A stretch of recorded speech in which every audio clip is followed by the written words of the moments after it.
कोल्हापूर शहरातील रस्त्यांची परिस्थिती सध्या भयावह झाली आहे। शहरातील प्रमुख आणि अंतर्गत रस्त्यांवर पडलेले प्रचंड खड्डे, उखडलेले डांबर, पावसाळ्यात साचलेलं पाणी आणि आता पावसाळ्यानंतर सर्वत्र उडणारी धूळ यामुळे नागरिकांचं जीवन धोक्यात आलंय। खराब रस्त्यांमुळे झालेल्या अपघातांमध्ये अनेकांना गंभीर दुखापती, कायमचा अपंगत्व आणि मृत्यू ओढवलेत।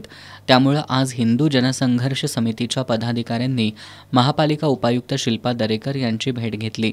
यावेळी शिष्टमंडळाच्या वतीनं मागील 3 वर्षात नव्यानं बनवण्यात आलेल्या डांबरीकरण रस्त्यांचं आणि दुरुस्ती केलेल्या सर्व रस्त्यांची यादी पालिकेच्या वेबसाईटवर प्रसिद्ध करावी, प्रत्येक रस्त्याच्या कामासाठी जारी करण्यात आलेल्या वर्क ऑर्डरची प्रत उपलब्ध करून द्यावी, रस्त्याचं काम करणाऱ्या ठेकेदारांची संपूर्ण माहिती उपलब्ध करून द्यावी, प्रत्येक रस्त्यासाठी मंजूर निधी आणि खर्च केलेला निधी याची माहिती द्यावी, प्रलंबित आणि मंजूर रस्ते कामांची अद्ययावत यादी द्यावी, अशा मागण्या करण्यात आल्या। या मागण्यांची पूर्तता करावी, अन्यथा आंदोलन छेडण्यात येईल असा इशारा देण्यात आला।